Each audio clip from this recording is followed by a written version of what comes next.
안녕하십니까. 70살의 일상 서윤할배입니다. 세월이 참 빠르구나 하는 얘기를 드렸습니다마는 70의 중년이 모험과 도전을 앞세워 용기라는 말로 대신해서 유튜브를 시작한 지 벌써 10번째 시간입니다. 제 나름대로 지난 약 4년 반 동안 집터를 살펴보고 스스로 집 설계를 하고, 그리고 집 지어주는 사장님, 건축업자를 통해서 실제로 집을 지어보고, 그리고 이사를 해서 살아온 지 4년 반 동안의 지혜를 지금부터라도 전원 생활을 하시고자 생각하시는 분에게 전해드려야겠다는 생각으로 여러분을 만나게 된 지가 한 달이 다 돼갑니다. 며칠 후면 명절이라고, 민족의 대명절 설날이라고 또 새 한 살 더 먹겠지요.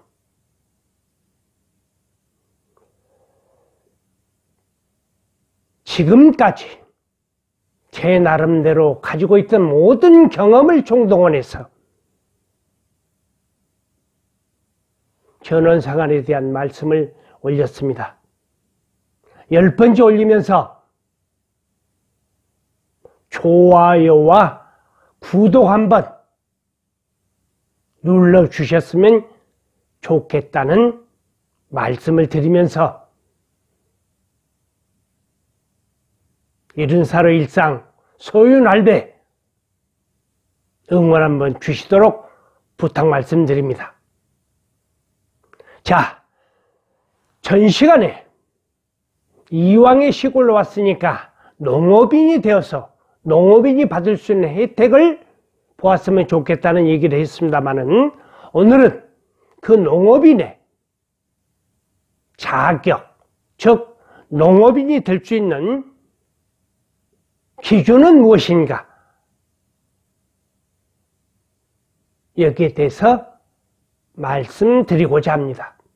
한마디로 농업인은 농업 등에 종사하는 개인을 말합니다.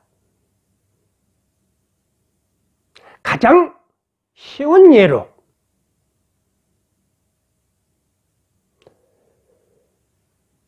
농지 1000제곱미터 이상, 즉 일상적인 우리 쓰는 용어로 농지가 300평 이상 농지를 가지고 계시면 일단은 농업인의 조건이 됩니다.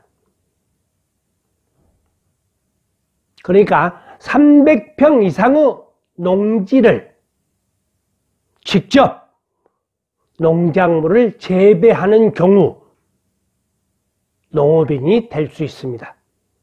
물론 300평의 농지를 구입을 하시는 것도 자격 기준에 해당이 되고, 그렇지 못할 경우에 300평 이상의 농지, 즉 논이나 밭 등을 말하겠습니다마는 임대를 하셔도 똑같은 자격을 받을 수 있습니다. 제 생각에는, 저희 경험으로는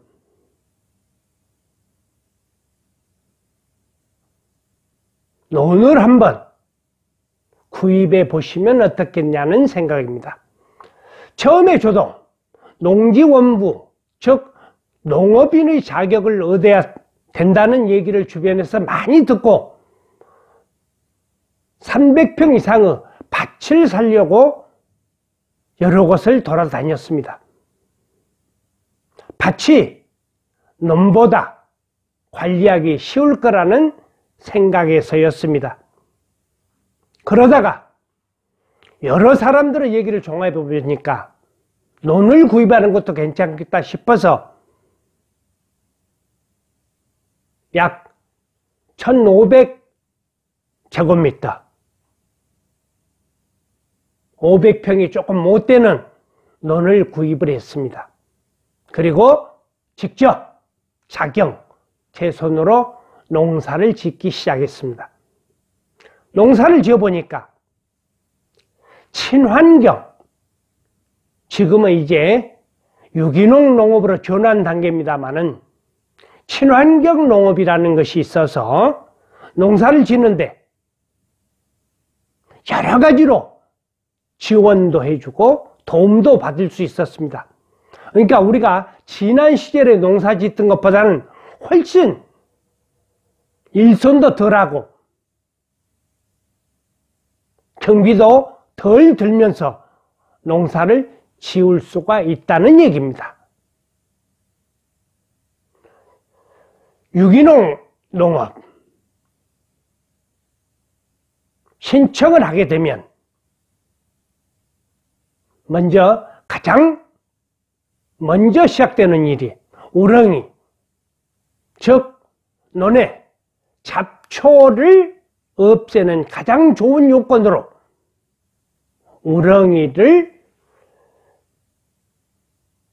나누어주게 됩니다. 논의 면적에 맞춰서 우렁이를 나누어주게 되고, 이 우렁이를 논에다가 적당량을 넣게 되면 잡초 문제는 거의 해결이 됩니다. 즉 우렁이가 섭취하지 못하는 몇 가지 종류의 잡초를 제외하고는 우렁이가 거의 다 잡초를 해결을 해주기 때문에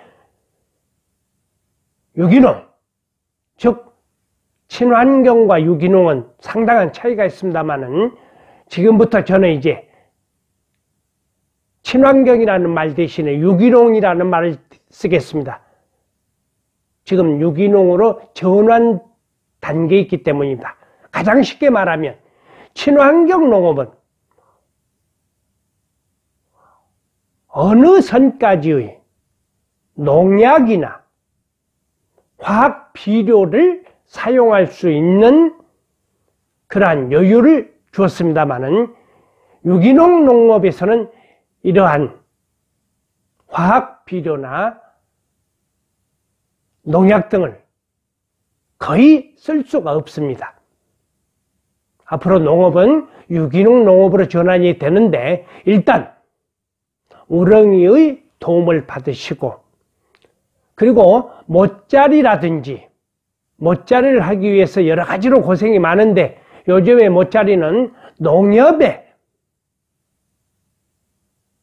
신청을 하면 모를 길러서 모를 쉽게 모내기를 할 수 있도록 모를 길러서 제공을 해줍니다. 그렇기 때문에 모짜리를 만드는 등의 어려움 또한 많이 없앨 수 있습니다. 오늘 농업인의 자격, 즉 어떻게 하면 농업인이 될 수 있는지 여기에 대해서 말씀을 하다 보니까 마무리를 못하고 다음 시간까지 이어져야 할 것 같습니다. 오늘은 여기서 마치겠습니다. 다음 시간에 이어서 농업인의 자격에 대한 말씀 드리도록 하겠습니다. 감사합니다.